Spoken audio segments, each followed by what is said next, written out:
Para makalipat na kami. Ang dami! Diba? January ako nag-umpisa maghulog. Gagawin pinto. Ito yung pinakang party nila, mama. Tuwing katapusan, magbibigay ako sa kanila ng bonus.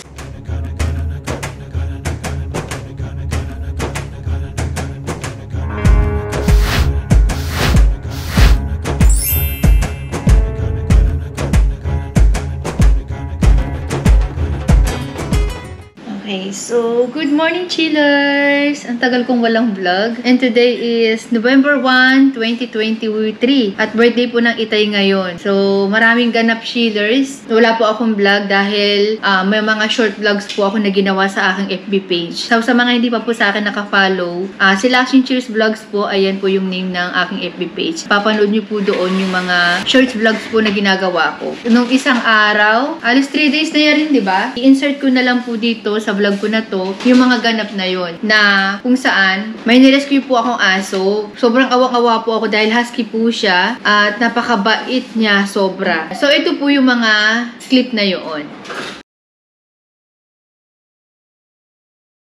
Yeah, bali dyan po ako halos na busy din, bukod po dun sa business. Isa po yan sa mga dahilan kung bakit hindi rin po ako nakakapag-vlog. Kaya ngayon si Kopi po ay nandito. Ayan. Binaba namin kanina kasi nga ngayong araw kinuha si Tenshi. May kalungkutan kaya binaba namin si Kopi para maimasmasan yung lungkot namin. At sa ngayon, ini-edit ko na yung vlog na yon. At ang kagandahan dyan sa short vlogs ko na yan, updated po siya. O, dyan ka lang muna kasi kakain kami ha. Wait lang, kakain lang sila mama. Hindi ka pwede nitong food na to. Pakaganda-ganda naman talaga niyan. So, bali ngayon din, inuumpisahan na po yung pagpintura doon sa bahay nila, Itay. Pero yung pintura na yun, sila na po yung gumastos doon. At i-insert ko naman dito kung paano sila nakabili ng pintura. Ayan. Alam mo ito yung ipon ko sa lawa. Pag napaliki, may mga konting sobra. Bubutin ko na. Ibibili ko ng pintura sa bahay. Para makalipat na kami. Ang dami! Diba? Ay, mama, gagawin ko paminto. Kailang, diba, skill din yung mag-ipon-ipon ng kahit paano. Magkano. Tapos kay mama yung paminto. Mahirap talaga mag-ipon, skill. Sa laba, tubo kaunting sa ukay, tapos magpapalingki ako. Yung mga sobra-sobra, inuulog ko dyan. I get money! Nakakatawa naman. Hello, money! Opo, opo. 24,000 sa loob ng January ako nag-umpisa maghulog. Ibili ko ng pintura ng bahay para makalipat na kami. Tapos yung sobra naman para kay mama, para sa pintura din. Po ay kahapon naman, hindi rin po ako umalis. Kahapon ba yun, nung isang araw? Nag-deliver po sila, hubby, hindi rin po ako nakasama. So, i-insert ko rin dito. Ayan yung clip ng pag-deliver nila.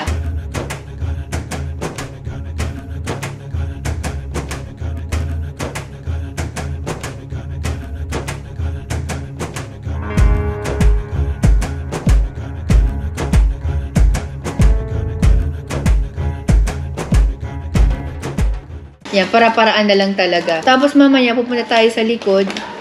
Isasama ko kayo. Floor mat na lang muna ilalagay. Pansamantala, muna yun. Dahil parang aayusin uli ng Itay yung sahig na yun eh. Kain po tayo.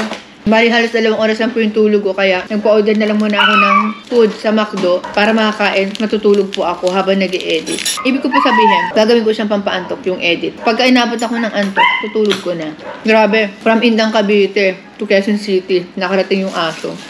At nagpapasalamat din po yung mismo nakakuha. At nagpapasalamat din kami. Kasi kahit naman kasi naampun na rescue namin yun. Kung hindi rin naman siya naghanap, yung mismo may-ari kay Tenshi, hindi rin siya makukuha. So, hindi tayo ngayon healthy food. Masarap pala to. Siguro po. Napakamantika. Birthday nga pala ng Itay ngayon. 64 na po siya. So, may ganap din po kami dyan. Pero hindi namin magagawa ngayon kasi kailangan po maayos yung date. Set up ko na lang po yan. And abangan nyo kung paano, kung saan ang galing naman po yung handa or budget para sa birthday ng Itay. Si Dalaga, medyo puyat din yan. Pero mas puyat ako. Kasi yung pag-alis nga ni Tenshi kanina talaga. Napakalungkot. Pero ang saya, medyo nabawasan yung lungkot namin nung yung safe na siya. Move on agad.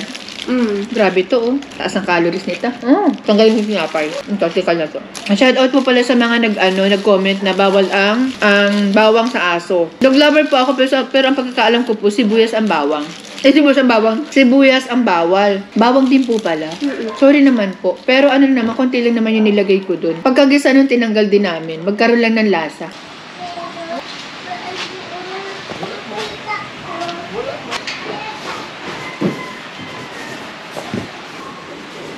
Hamba ng pinto. Gagawa si Itay. Yan talaga.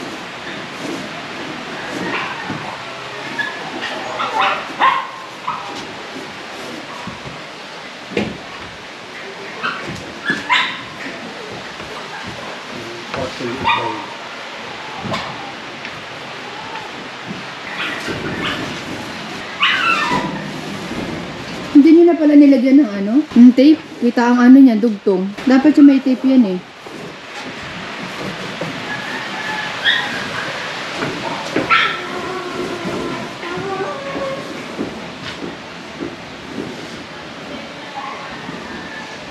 Ito yung mga palitsina na to para saan to? Gagawin pinto.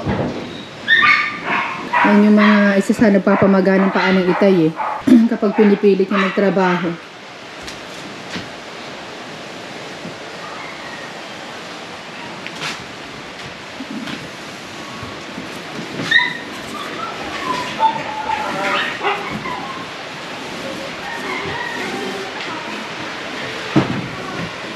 Silipin natin dito. Pero doon na tayo dumaan sa kabilang pinto.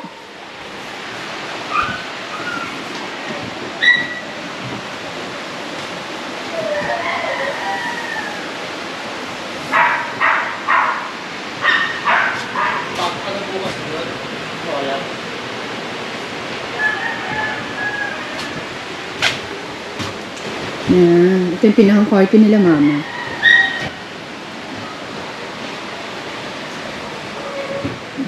Tape. Dapat siya may tape eh. Kulang talaga yung biniling pintura. Dapat binil. Ipo-floor mat na lang muna. Yung mga ganito nagtitikala na. Ayusin muna daw ng Itay. Ayan ang hirap kapag plywood ang gamit. Lipat na yan sila mama. Lalo na si mama. Sobra. CR nila.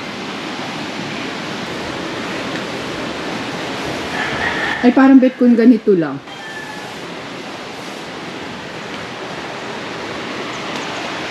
Katulad nito, oh.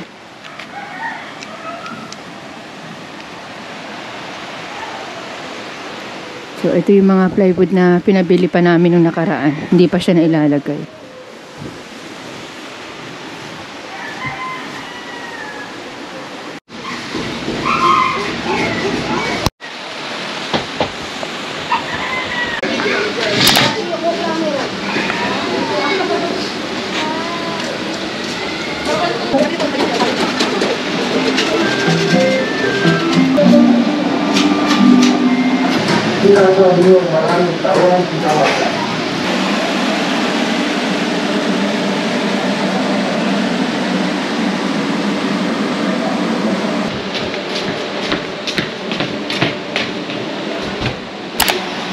Ginawa ng Itay ito?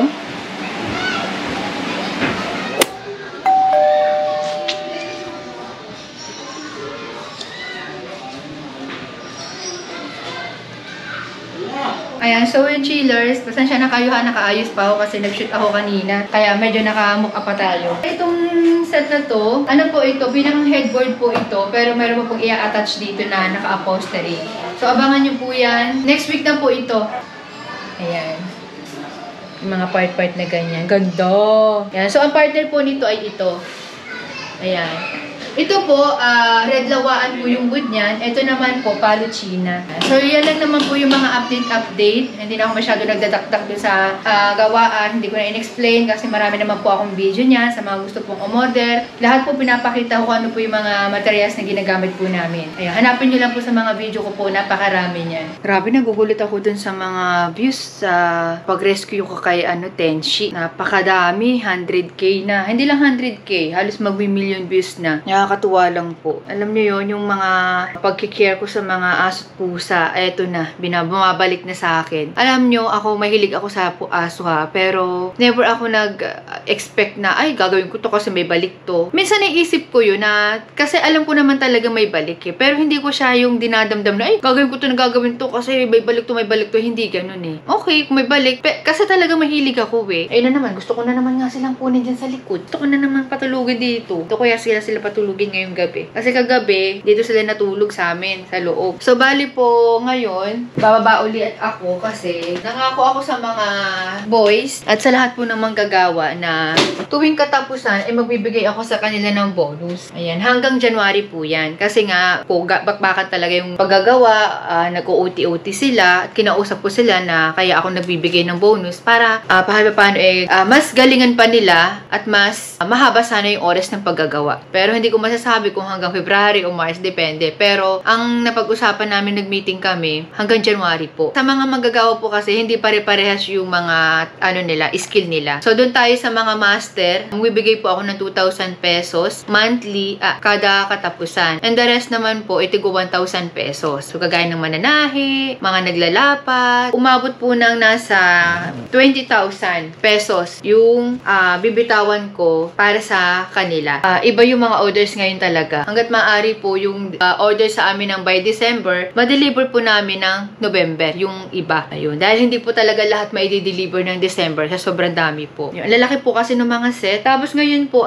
birthday nga po pala ng Itay noong November 1, pero wala po kaming ganap dahil nga mas pinili po namin na magpahinga lang talaga. November 1, 2, and 3, pahipahinga lang yan na sa sobrang busy po namin, kahit yung gumala, parang kinakatamaran na talaga namin. Kaya bukas po namin isa-celebrate yan. Ngayon po dadalhin yung siomai. Bali po kasi may sponsor din po ang Itay. Nagpadala po siya sa akin ng halagang 12,000 pesos. Ibili ko daw po yun ng siomai. Ayun. Yung siomai na po yun, or in-order po namin, at papunta na nga po siya ngayon dito. Shoutout po kay Tatay Lux and Nanay Aisha. Content creator din po yan si Nanay Aisha. At yan po ang business nila. Shalux Special. Ayan po. Mga siomai po, maraming flavor po yan. At saka mga chili sauce. Ayan. So, bisitahin nyo po yung page nila kasi masarap po yung mga gawa nilang siomai. Marami na pong review yan. Nanay siomai.